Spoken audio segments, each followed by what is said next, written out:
Hi masters. భూమండలంలో నవ్య దివ్య భవ్య యుగం యొక్క మహా అవతరణ డాక్టర్ సన్నీ సాటిన్ గారు రాశారు.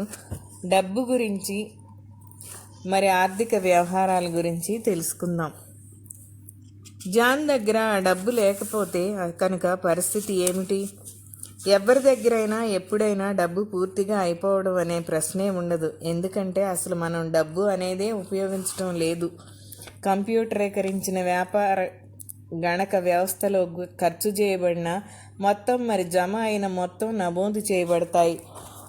అవి కేవలం ఒక కంప్యూటర్ తెరపై మారే అంకెలు మాత్రమే. మీరు డబ్బు సంపాదించిన ప్రతిసారి లేదా ఎవరైనా మీకు చెల్లించిన ప్రతిసారి మీ ఖాతాలోని నిల్వ పెరుగుతుంది. మీరు డబ్బు ఖర్చు చేసినప్పుడు లేదా ఏదైనా కొన్నప్పుడల్లా మీ ఖాతాలోని నిల్వ తగ్గుతుంది. మహా అయితే మీ ఖాతాలోని నిల్వ నెగిటివ్ అవుతుంది, అంతే.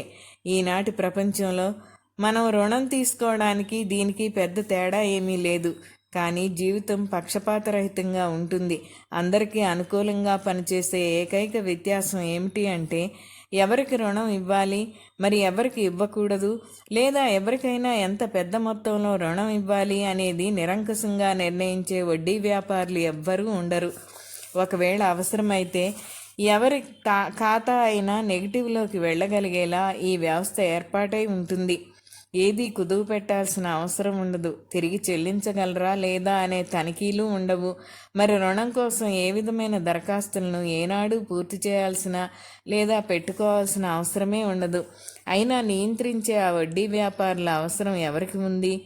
నేను చాలా కాలం పాటు భారీ రుణాన్ని కొనసాగించవచ్చా? ఊహాత్మకంగా మీ ఖాతాలో చాలా కాలం పాటు భారీ మొత్తపు రుణాన్ని కొనసాగించడం సాధ్యమే. ఆచరణాత్మకంగా అది చాలా అరుదుగా జరుగుతుంది. ఎందుకంటే నూతన ప్రపంచంలో అందరి ఆలోచన ధోరణి మారిపోయి ఉంటుంది. 4వ తలం అనేది వసుదైక మానసానికి చెందిన తలం.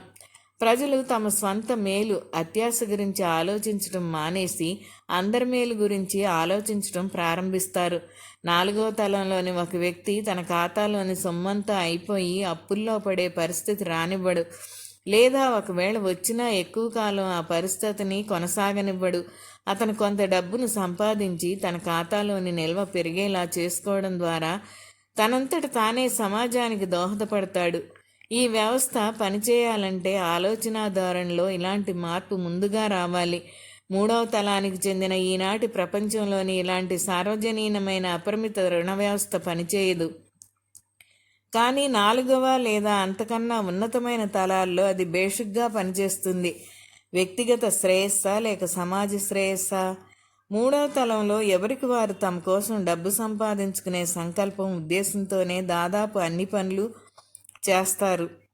మనకు అధిక లాభాలను ఇచ్చే పెట్టుబడులనే పెట్టాలని మనం భావిస్తాం. ఒకవేళ మీరు చాలా డబ్బు నష్టపోతూ ఉండాలి. లేదంటే ఆ డబ్బు ఎక్కడి నుంచి వస్తుంది? ఒక సంస్థ పెద్ద మొత్తంలో లాభాలను గడిస్తుంటే గనక దాని అర్థం ఏమిటంటే వాళ్ళు తమ వస్తువులను వాటి ఉత్పత్తి ఖర్చుల కన్నా చాలా అధిక ధరకు అమ్ముతున్నారు. అంటే ప్రతి వినియోగదారుడు నష్టపోతున్నాడు. ఎందుకంటే ఆ వస్తువుకు తాను చెల్లించాల్సిన దానికన్నా చాలా ఎక్కువ ధరను అతను చెల్లిస్తున్నాడు. మరి ఆ లాభం అంతా ఎక్కడికి పోతోంది? సాధారణంగా ఆ సంస్థ కోసం అసలేమీ చేయని షేర్ హోల్డర్ల పరం అవుతోంది.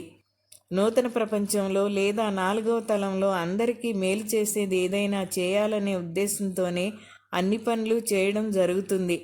కుర్చీల తయారీదారు మరి స్టాక్ బ్రోకర్ ప్రజానైకానికి ప్రయోజనకరంగా ఉండే కుర్చీలను తయారు చేస్తాడు కుర్చీల తయారీదారు.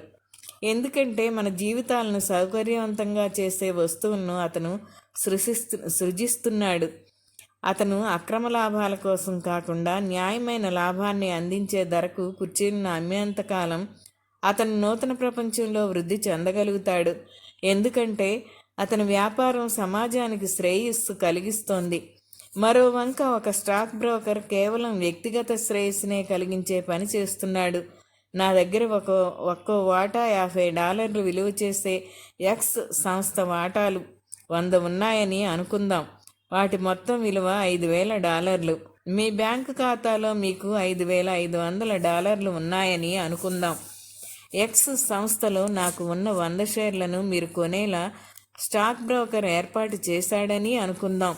మీ దగ్గర ఉన్న $5,500 మీరు స్టాక్ బ్రోకర్కు చెల్లిస్తారు. ఆ స్టాక్ బ్రోకర్ నాకు $5,000 చెల్లించి మరి ఆ లావాదేవీ జరిపినందుకు తన రుసుము కింద $500 ఉంచుకుంటాడు. ఇప్పుడు నేను ఎక్స్ సంస్థలో నాకు ఉన్న 100 వాటాలను మీ పేరిట బదిలీ చేస్తాను. ఆ లావాదేవీ ముగిసిపోయింది.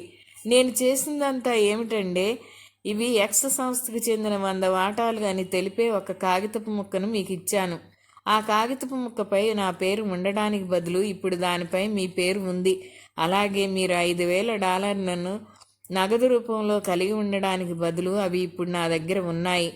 మరి ఆ స్టాక్ బ్రోకర్ మీ దగ్గర నుంచి మరో $500 పొందాడు. ఎక్స్ సంస్థ ఈ లావాదేవీ నుంచి ఏ విధమైన ప్రయోజనాన్ని పొందలేదు. మొత్తం మీద సమాజానికి ఈ లావాదేవీ వలన ఏ ప్రయోజనము కలగలేదు. ఈ లావాదేవీ నుంచి ప్రయోజనాన్ని పొందిన ఏకైక వ్యక్తి స్టాక్ బ్రోకర్ మాత్రమే. సమాజానికి లేదా ఎక్స్ సంస్థకు ఎలాంటి ప్రయోజనము కలగలేదు. కేవలం వ్యక్తిగత శ్రేయస్సు మాత్రమే కలిగించే వ్యాపారానికి ఇది ఒక ఉదాహరణ. నూతన ప్రపంచంలో స్టాక్ బ్రోకర్లు ఉండరు, మరి స్టాక్ మార్కెట్లు ఉండవు.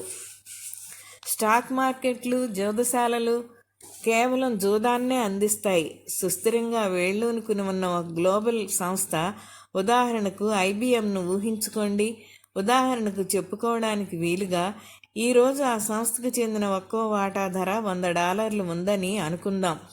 రేపు ఒక్కో వాటా ధర పెరిగి $110 అయినా, లేక ఒక్కో వాటా ధర $89కు పడిపోయినా ఆ సంస్థకు నిజంగా ఏ వ్యత్యాసము ఉండదు. ఆ సంస్థలో ఇప్పటికీ అదే సంఖ్యలో ఉద్యోగులు ఉంటారు, అవే ఆస్తులు, ఉత్పాదనలు ఉంటాయి, అదే వినియోగదారులు ఉంటారు, అవే కర్మాగారాలు ఉంటాయి, వగైరా వగైరా అన్నీ అలాగే ఉంటాయి. అయినప్పటికీ వాటా ధర మారుతూ ఉంటుంది. వాటాదారుల ఒడిదుడుకులు పూర్తిగా ఊహాత్మకమైనవే. బీమా వ్యక్తిగత శ్రేయస్సు కలిగించే మరో వ్యాపారం. ఉదాహరణకు జీవిత బీమానే తీసుకోండి. అది మన ప్రపంచంలో ధృవానువృత్తిని పెంచుతోంది. ధనవంతులు మరి ధనవంతులు అయ్యేలా, పేదవాళ్ళు మరింత నిరుపేదలు అయ్యేలా ఈ జీవిత బీమా తోడ్పడుతోంది. ఒక ధనవంతుడు $50 లక్షల పాలసీని కొనుగోలు చేయగలడు. అతను చనిపోతాడు. మరి అతని వారసులు మరో $50 లక్షల ధనానికి అధిపతులు అవుతారు. ఒక పేద మనిషి ఎలాంటి జీవిత బీమాను చెల్లించలేడు, అతను చనిపోతాడు. మరి అతని వారసులు మరింత నిరుపేదలు అవుతారు, ఎందుకంటే తమకు అన్నం పెట్టే మనిషిని వాళ్ళు కోల్పోతారు. జీవిత బీమా మన సమాజంలో ఒక పెద్ద చీలికను సృష్టిస్తోంది. ఉదాహరణకు ఆరోగ్య బీమానే తీసుకోండి. కేవలం ధనవంతులకు మాత్రమే చికిత్స అవసరం ఉందని అది చెప్తుంది. పేద మనిషి బీమా చేయించుకోలేడు. తరచుగా ఆసుపత్రుల దగ్గర మరి వైద్యుల చేత, వైద్యశాస్త్ర నిపుణుల చేత అతనికి చికిత్స నిరాకరించబడుతుంది.